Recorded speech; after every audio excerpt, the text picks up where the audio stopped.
Hello, Magic Elephant here and welcome back to another video. As you can probably tell by now, this video is very different from my normal ones. Key point being, you can actually hear my voice, which is quite weird for me, so please forgive me I sound a bit awkward through this whole video. I'm just trying to get used to it. Anyway, as you have probably seen by now, recently we have hit 3,000 subscribers on this channel, which, before I continue, I just want to say thank you so much for all the support you've given me in my videos. It means the absolute world to me. A little before we hit 3,000, I posted a poll in my community tab asking people what they would be interested in seeing, and the overwhelming majority of people were interested in seeing my opinions on the Another cast.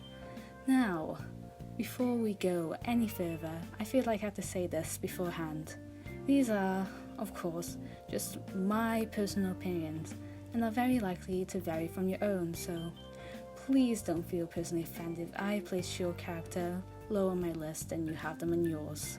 And besides, I do have a mostly positive opinion on the whole class, although to varying degrees, so please don't feel offended in any way.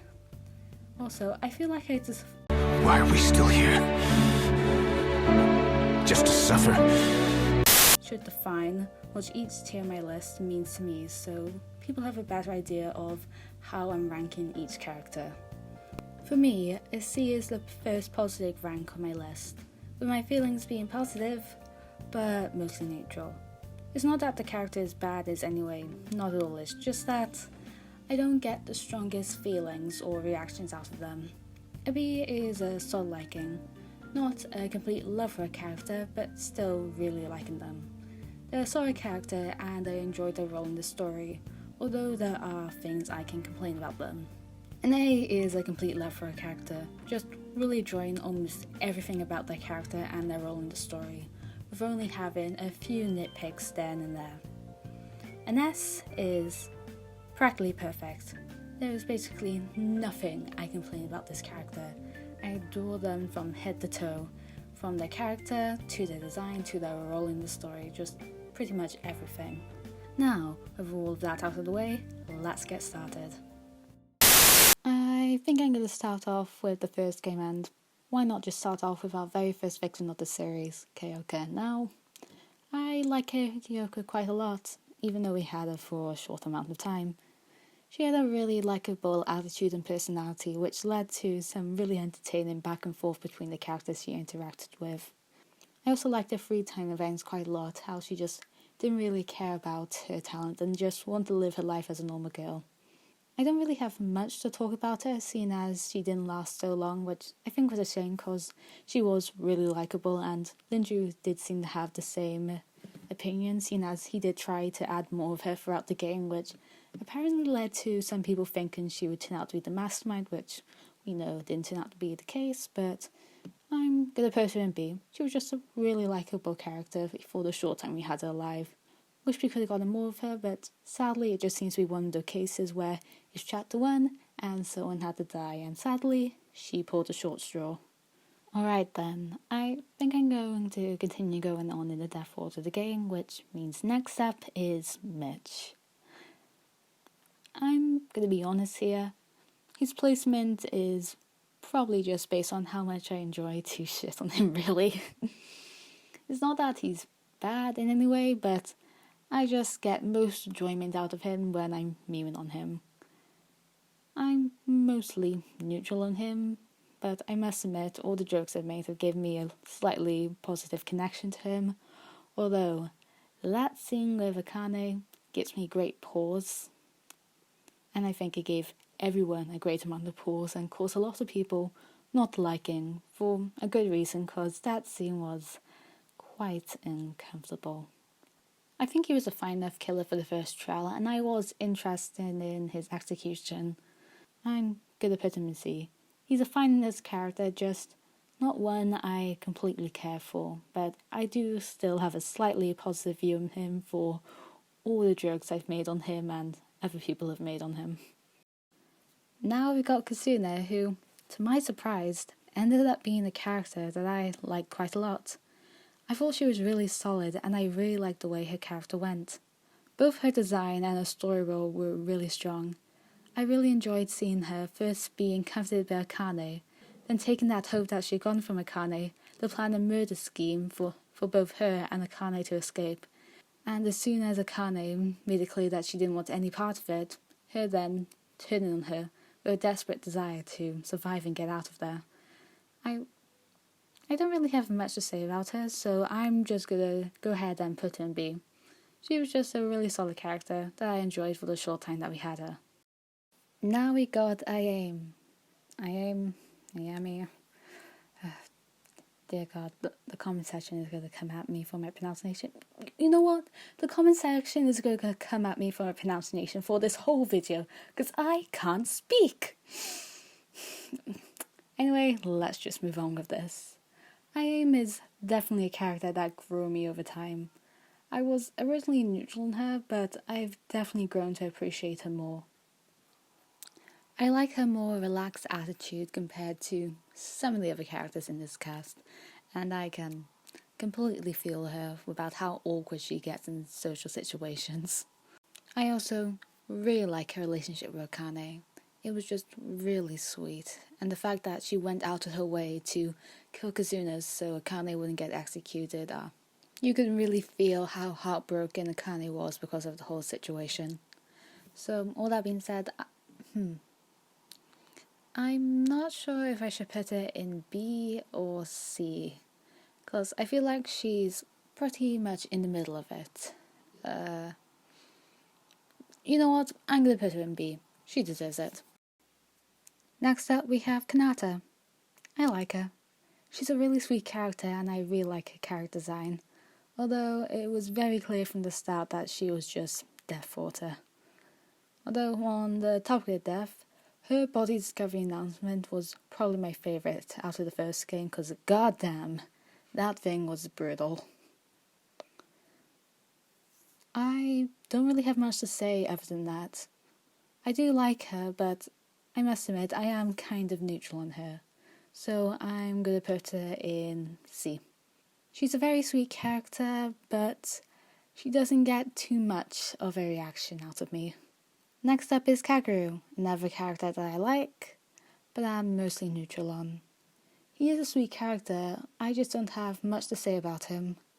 Really, the main thing that comes to my mind when I think about him is that I'm really disappointed about how underutilized he was during the trials, especially him being the ultimate lawyer.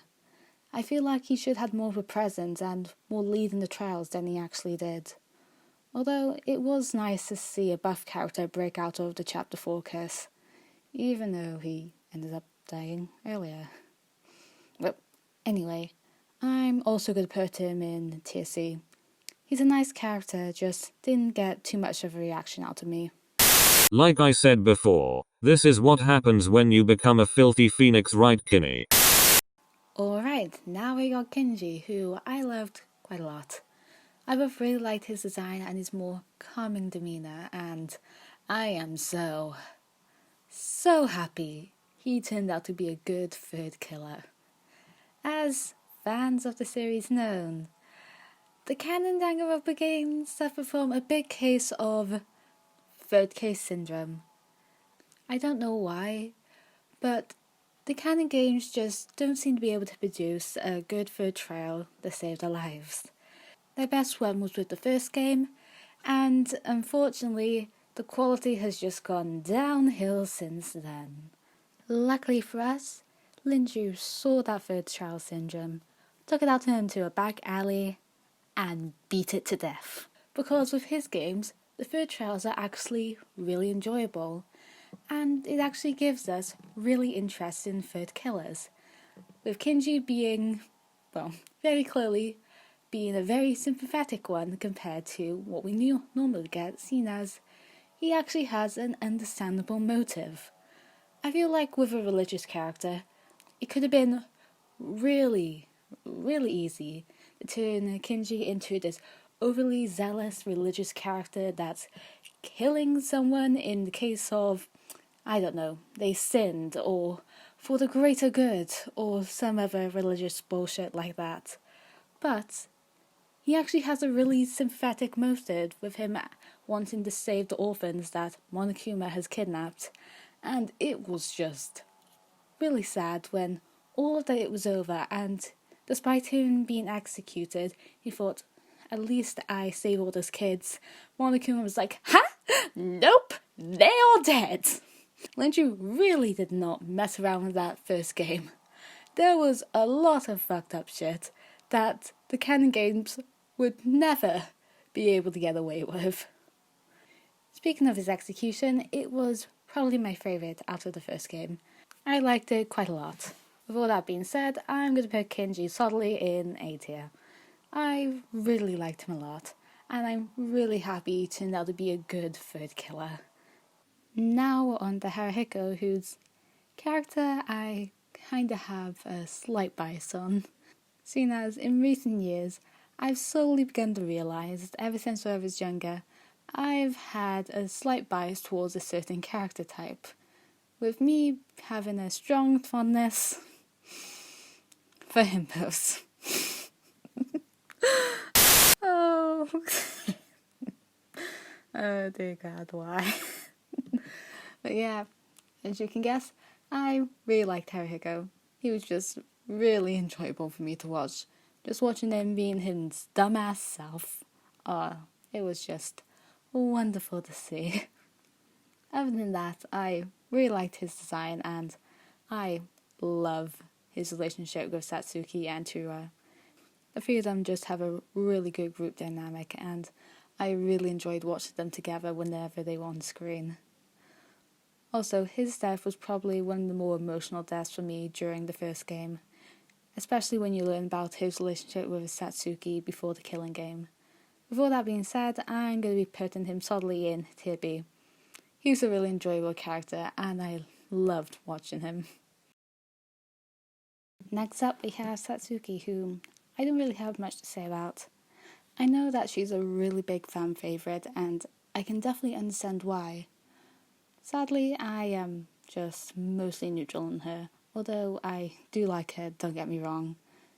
Her design is probably one of my favourites out of the first game, and as I mentioned earlier, I really like her relationships with Haruhiko and Toruuji. The three of them just have such good chemistry. And although I'm not extremely attached to her, her death along with Haruhiko's did get me quite emotional during Chapter 4. So, all that being said, I'm going to be putting her in Tier C. I do like her, but still, mostly neutral. Alright, next we got Yamamoto Kisaragi, the 16th student. Lying hidden somewhere in this school. The one they call the ultimate despair. Watch out for her. No, I'm not going to do it. It's too dumb. But yeah, I really love Kidaraki. He was just a really enjoyable character for the very short time that we had him.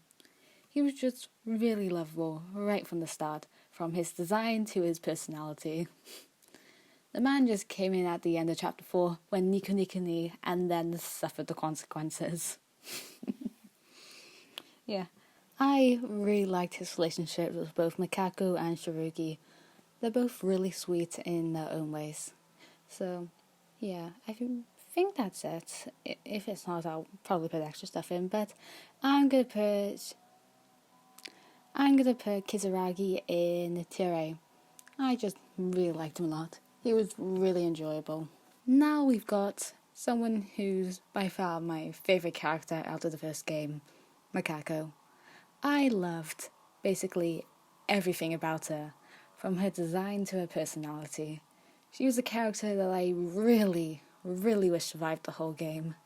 And to be fair, it did seem that she got really close to actually doing it, seeing as if she didn't commit suicide, she probably wouldn't have survived her execution, considering her execution stopped because Shirugi turned off the power and it never fully completed executing her dead body. Ooh, that whole thing was just fucked up. Like, can you guys imagine in the first game, they actually went through and executed Sakura's corpse? Oh boy, there would be a field day, but let's stay on topic. Yeah, I really loved Makoko during the game. I just found her a really interesting character. As I mentioned earlier, I really enjoyed her relationship with Kidaraki, and learning that they were childhood friends who became siblings was really sweet. And I feel like people need to remember that more. Shippers, I do not care if you try to make the argument they are not blood siblings. Doesn't change the fact that they are siblings. 911. Officer, right there. FBI, come on in. I also really liked her relationship with Ri. With all that being said, I'm going to put her as the first character in S tier. I don't really think I can find anything to complain about her. I just loved every little bit of her character, and I really wish she had survived the whole game, seeing as, considering what we learned in the second game, she could have had some really interesting interactions with a certain character that we will get on to soon. Now that we're done talking about the victims and killers of this game, let's move on to the survivors, or really let's move on to two of the survivors. And you know what, let's just start off with Ri, who, in my personal opinion, had the best development out of this game. Now, I really like Ri. It's really nice to see her go from this condescending, cocky, just overall unpleasant person to actually allowing herself to care about the other people around her. I would say she's a better version of Togami, let's be honest here. She's definitely a better version of Togami. We've actually been able to see her development throughout the game. As I said earlier, I really enjoyed her relationship with Makoko, and I also really enjoyed her relationship with the other survivors, particularly DRA. It was just really sweet to see how their relationship developed over time, and especially in the second game. You could just see how close the two of them have gotten. The third game also just really showed how much she had changed as a person from when we had first saw her in the start of the first game. I'm also really happy that she actually survived the second game, although I think a lot of us thought that she wasn't actually dead, but it was still just nice to see. But all that being said, I'm going to put her in A, both her versions in the first game and the second game. She was just a really good character. She just really deserved it after everything she went to. Sadly, another character that I will be talking about didn't get this treatment, but that's for a later time. Oh yeah, let's start the petition to let her push Toruuji down the fucking stairs. Stupid bitch. Speaking of Toruuji, let's actually get into him. A while back, while I was on the Super Danganronpa Never 2 Discord, I read a little tidbit that Linju apparently stated that if Light Yagami had never gotten the Death Note, which I'm kind of disappointed I never realised sooner, cause by God, it just makes too much sense. But actually going into Ruki's character, I find it really interesting. It's really interesting to see a character with his kind of philosophy in a game like Danganronpa, with him believing, no matter the cause, a person that commits murder is a criminal that deserves the harshest punishment. In a game where a lot of the Blackens have somewhat sympathetic motives, AAM wanted to protect the Kane, so she decided to kill Kasuna so she wouldn't get executed. Although his intention wasn't to kill two people, Kenji was originally motivated by his desire to save the orphans. Satsuki never even meant to just kill Haru. She thought she was taking part in a double suicide to save the rest of the cast. With all these events slowly putting holes in his philosophy and seeing his react to these different events, of course, leading him in Chapter 5 to try and commit suicide. It was just really interesting to see, and how all these events just slowly building up to a gradual decrease in his mental health, which was not in the best place to begin with, which moved me on to his backstory, which I really liked. It was just really interesting to see how he became the type of person he was today, and learning about the story of how his best friend died and he completely blamed himself for it. even though it wasn't his fault but his father's, which, let me just say this. Kenji had no fucking rights. Oh, dear lord, does this boy have daddy issues, but continuing on with his character, I really enjoyed it and I found it really interesting.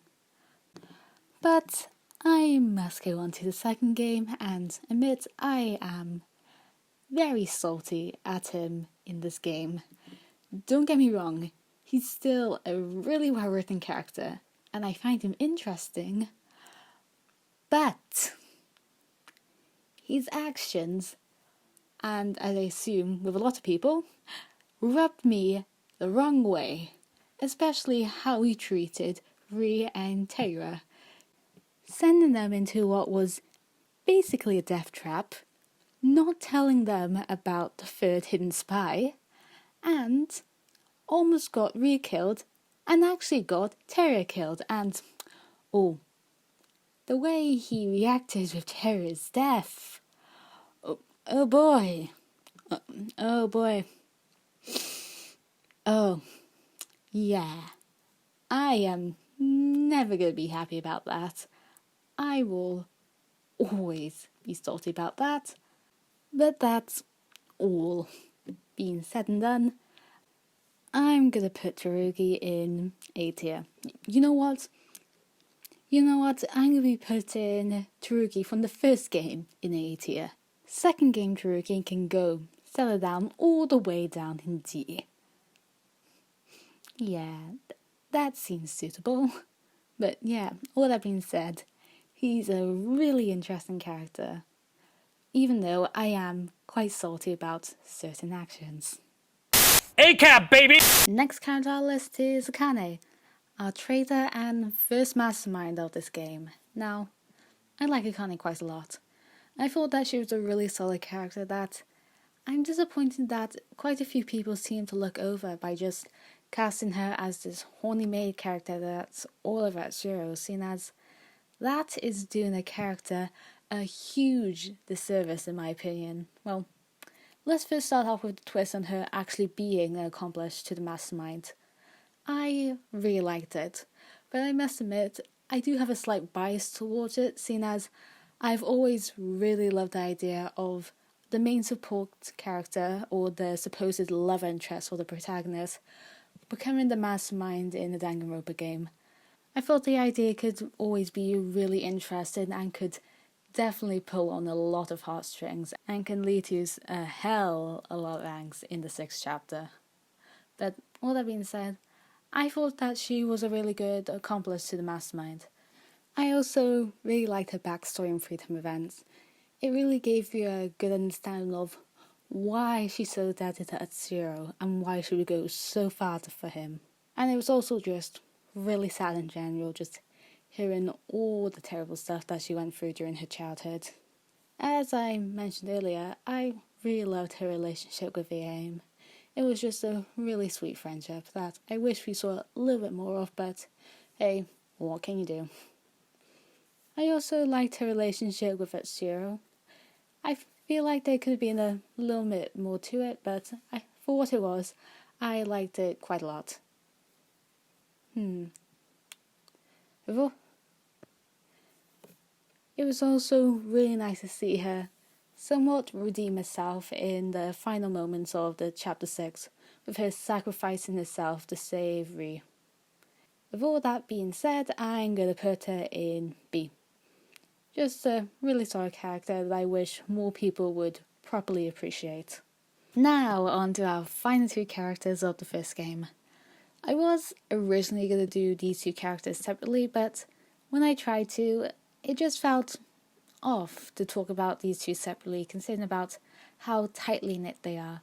So I thought it would just be better to just talk about them together. So let's get into our protagonist for this game, Yuki Maeda, or really fake Yuki Maeda, and our mastermind Zero. Well, to start off with Yuki, I thought he was a solid enough protagonist throughout the game. He was mostly standard, but I did still find him enjoyable. He did have some really good dynamics through the cast, and he played off them quite well. I also really enjoyed the twist of him actually being the mastermind. I thought that the idea of the protagonist being the mastermind was played out quite well during this game. Which brings me on to Hiro, who, in my opinion, is the perfect example of a better Kamakura. Now, as a mastermind, I thought Hiro was pretty good, considering how deeply he affected the other survivors. I also really like the twist idea that you actually play as the mastermind and putting the characters in despair. I thought that was a really interesting idea. I was also surprised when it turned out he was a somewhat sympathetic mastermind. It was really interesting to actually see his backstory and see how deeply his heavenly luck had affected his life, from his parents using him to him never really be able to find any enjoyment in life, to him finally being taken advantage by Junko and him starting the somewhat test friend killing game. So, with all that being said, I'm going to be putting both Fake Yuki and Hiro in B. I thought they were both pretty solid, and they did make the first game really interesting, especially in that last chapter.